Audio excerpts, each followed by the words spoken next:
Lorsqu'il a tourné Le Dîner de cons, diffusé dimanche 26 juin à 21h10 sur TF1, Jacques Villeray traversait une grave dépression et but. Parmi les nombreux coups de la vie qui l'ont mis dans cet état, une décision prise par Yves Montand et Simone Signoret pour un film dans lequel il devait jouer. Son rôle de François Pignon dans la pièce de théâtre Le Dîner de cons a valu un Molière de meilleur comédien à Jacques Villeray en 1994, mais pas de César de meilleur acteur pour l'adaptation en film, diffusé dimanche 26 juin à 21h10. Un autre personnage aurait pu lui permettre de décrocher la précieuse statuette, quelques années auparavant, mais une intervention inattendue l'en a privé et contribuait encore un peu plus à l'enfoncer dans la dépression et l'alcoolisme qui lui pourrissaient la vie à l'époque. Flashback, nous sommes entre 1984 et 1985.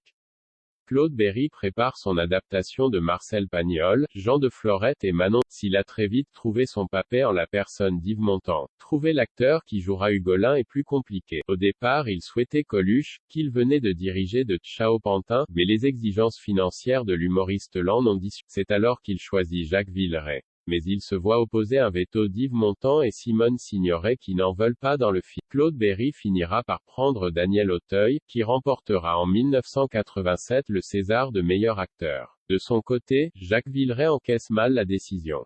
Elle intervient à un moment où il est, depuis qu'il a appris à l'adolescence que l'homme qu'il a élevé n'est pas son vrai père. Jacques Villeray traîne un mal-être qui ne va aller qu'en s'accentuant. Il trouve dans l'alcool un refuge dévastateur pour sa vie privée et sa vie professionnelle. Un soir, incapable de monter sur scène, il annule la représentation à la dernière minute. En sortant de la salle, les spectateurs le découvrent ivre-mort dans le bar d'en face. Lorsque Jacques Villeray apprend qu'il ne pourra jamais avoir d'enfant biologique, son chagrin est immense et le tire encore un peu plus vers le. Sa première épouse, Irina Tarachov, décide alors de le quitter. Jacques Villeray rencontre ensuite Séni, sa dernière compagne, qui restera avec lui jusqu'à sa mort, en 2005, due au ravage